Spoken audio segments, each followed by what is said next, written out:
Ay, hello po mga kabayan. So ngayon may dala tayo ditong mixer. Dahil yung mixer namin nasira.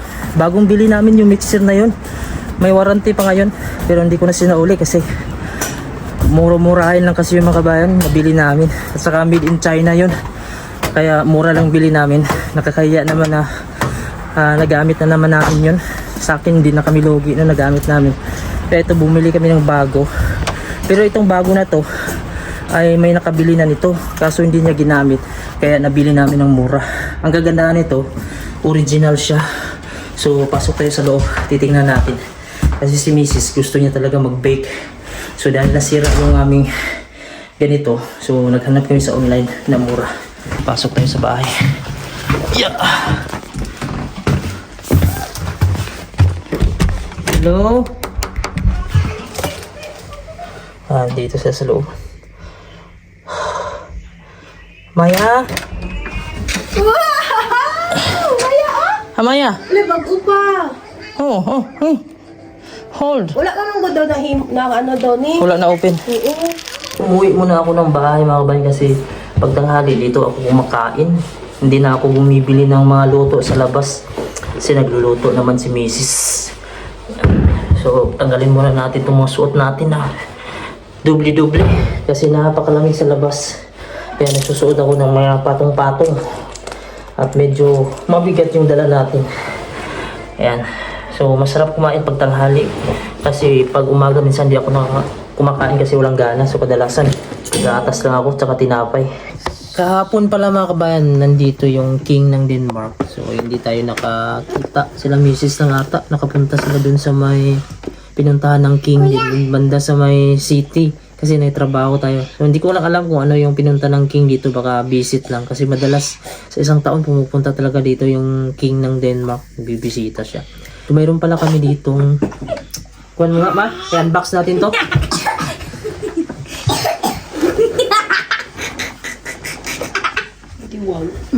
Mama! Unbox natin to. Mama! Ano niya ma pag hindi ng apple tapos nahulog Ano yan? sabi niya. Apple? Hindi yan kayo sa kasulahan. Nasa kadukot. Papa, ginahulog yung apple dito sa inyo. Unboxing natin to. Why? Kabalo ko. Wala kang chocolate daw. Unboxing natin mga kabayan. No? Ito yung... One.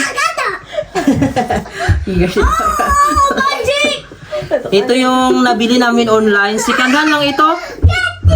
Kasi yung binili namin mga kabayan na brand new, made in China siya.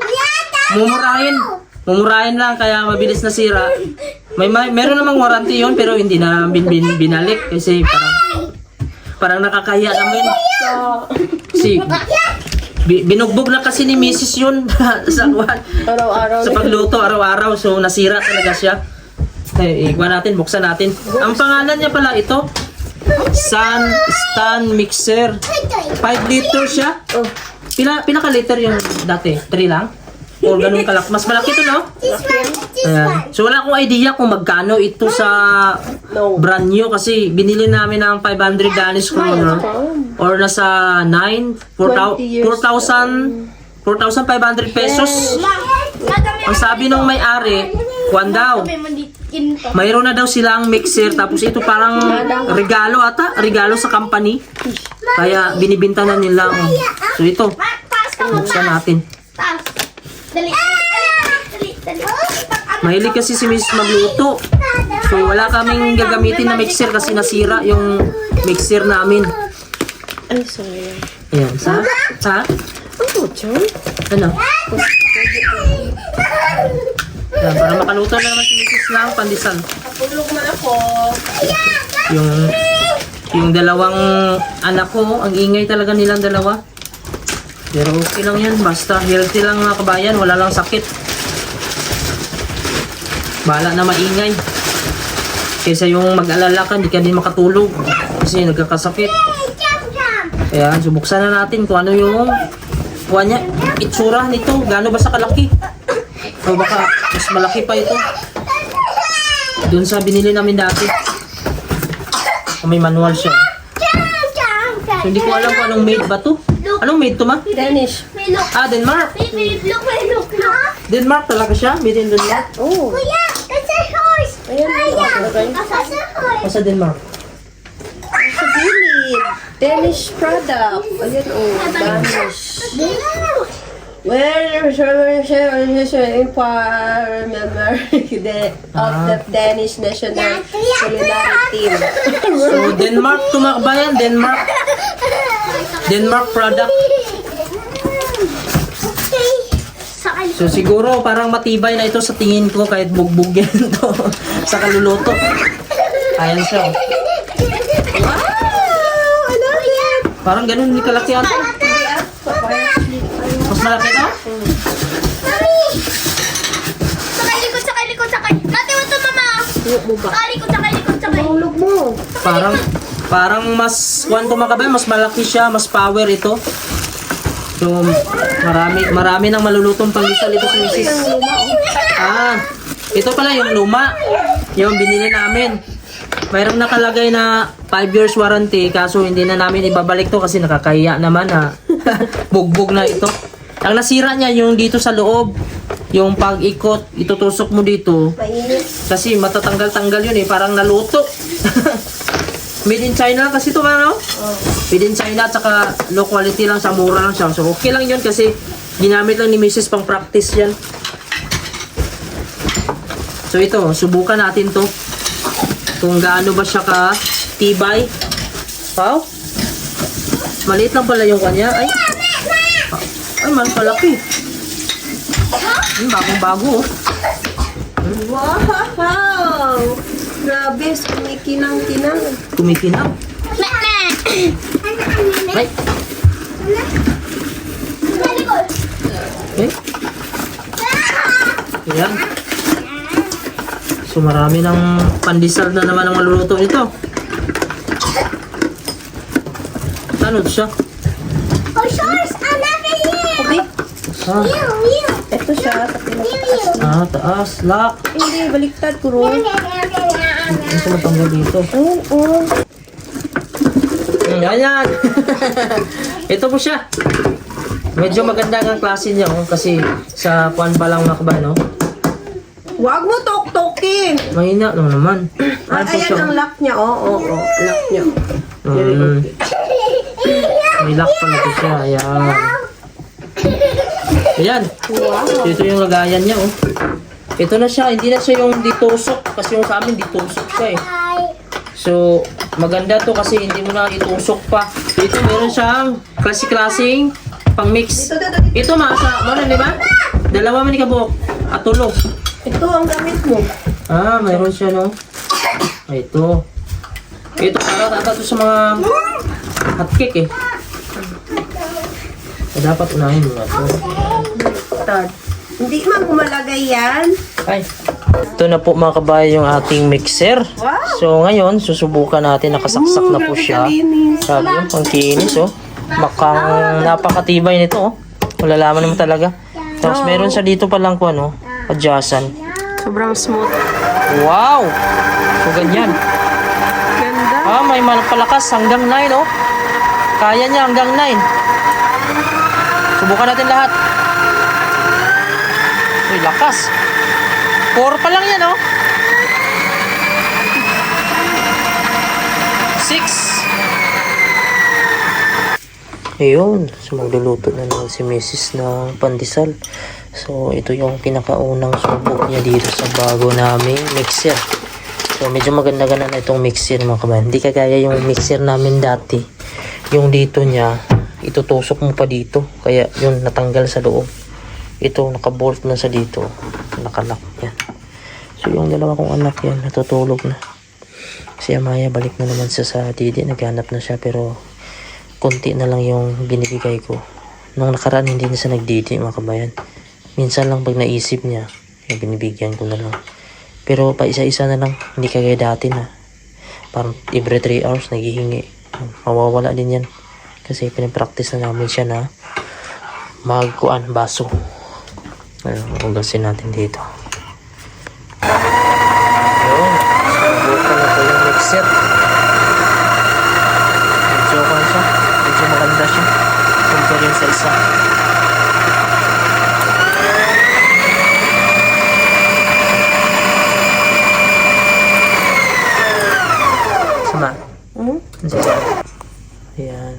po yung pinatubo ni Ang bilis. Mami na ano. Yung tawag to? Yes. Pangpalsa, yung yes. Halo dito sa pandesal. Ayan. Yung dalawang bata tulog na. Grabe yung laro nila dito sa loob ng bahay. Kalat na kalat palagi yung loob ng bahay sa kanilang dalawa. Ayan. Ang tahimik nila tingnan pagka ganito yung posisyon nila. Nakapahinga. Ang ganda ng mixer. Ito na po yung natapos na mix ni Mrs. na harina para sa pandesal niya. Ayan, so napakaganda. So yan, malaman mo siya na pwede na siyang patubuin ulit man, oh. Patubuin niya ulit ito, takpan niya. Tapos mamaya bilogin niya para makaluto siya ng pandesal. Ayan. So pinibilog-bilog na ni Mrs. yung lulutuing pandesal. Ayan na po siya. May sobra pa tayo yung kanina, oh. Ang sarap pa to, tunapay. Si Amaya, medyo gumagaling-galing na siya pero medyo may ubo na lang sa kunti. Pero hindi na gaya nung dati na madalas siya nag-uubo. Tapos maraming plema. Ngayon, hindi na gaano. May plema man pero kunti na lang at saka sipon kunti na lang din. At saka nakakatulog na siya pagkagabi. Kasi nga, yun lang naman yung sabi dun sa doktor na kailangan daw siyang uminom ng yung tubig. Tapos, wala naman silang binigay na gamot dun mga kabayan nung nagpa-check up kami dun sa may hospital. Yung kumakain si Mrs. Ang ulam niya ay bangus. Mayroon naman sinabawan dun. Pero kanina kumain kami tapos may pinarito siya. Tingnan niyo yung dalawa, oh. Kuya, balon? Malalaman mo yung reaction ng bata kapag umagaling na kasi hilig na magtakbo-takbo, maglaro, sigaw. Si Axel, oh. Siya dalawa lang talaga sila dito magkalaro kasi wala namang bata dito banda sa amin sa apartment. At tingnan niyo yung labas, oh, ganyan, oh. Ang dilim.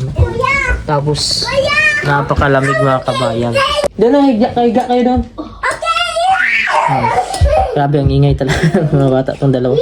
Pero mas okay na tong maingay sila kaysa yung matamlay, may sakit. Kasi ayaw ko sa lahat mga kabayan yung may sakit yung isa sa anak ko.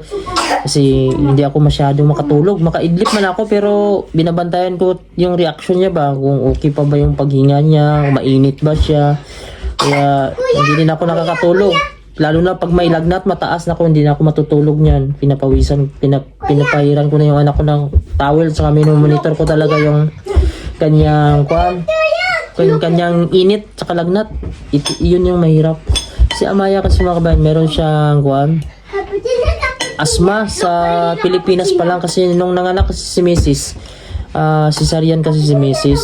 Tapos nung sa hospital, private ko talaga yan mga kabayan sila kasi sabi ko yung pera kasi makikita lang yan. Pero yung buhay mga kabayan, no? Kailangan nating ingatan. So alam ko na mahal talaga yung bayad sa private sa Pilipinas. Dahil nga private, siyempre magbabayad ka ng doktor, gamot. Pag sa public naman, mayroon namang public doon sa Jensen kasi nanganak si Mrs. Pero hindi ako nakakasiguro kung okay kasi hindi man kami nakatry doon kasi sabi ng Mrs. ko, ano doon na magpila? Nakatry ka na sa public doon sa Jensen? Mag-hospital? Pila? Magpila. So, iba talaga pag private sa Pilipinas kasi kasuhin ka kasi may babayad ka, eh. Tapos, pag sa public naman, magpila ka talaga. So, paano kung emergency, di ba? Kaya, sabi ko kay Mrs., private ka na lang. Yun, yung nandito pa ako sa Greenland, no? Kasi sa Pilipinas si Mrs.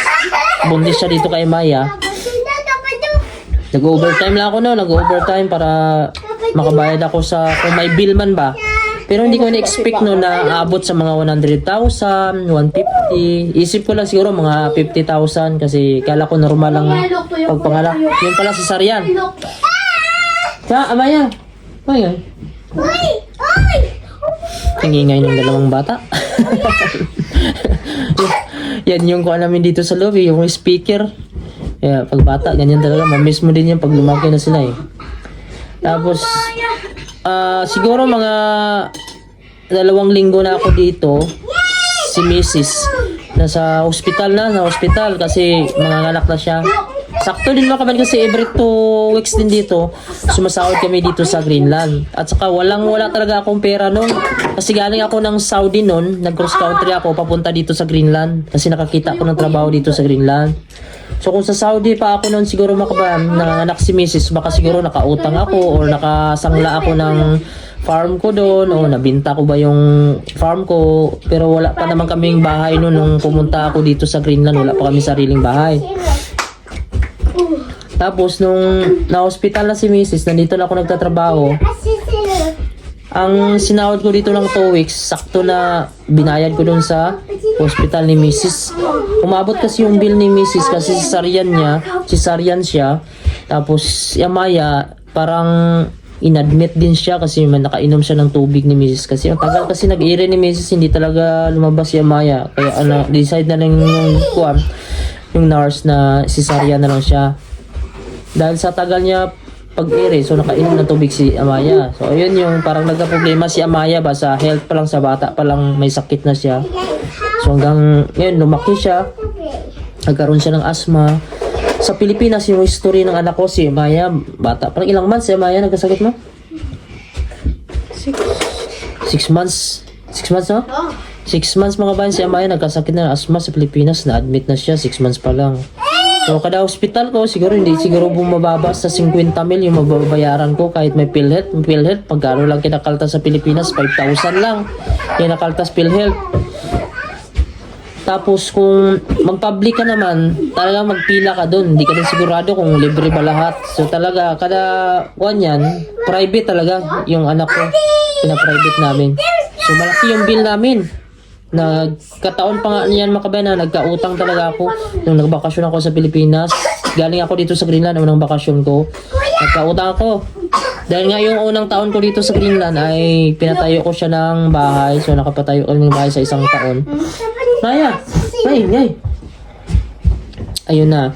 So, sa Pilipinas, ang kaibahan na makabayan, si Amaya, madali siya magkasakit. Pag maalikabukan lang, maya-maya, magkuha na siya, mag-atching. Pag atching na yan, sipon. Pagkasipon, ubo na yan, tapos hindi na siya makahinga.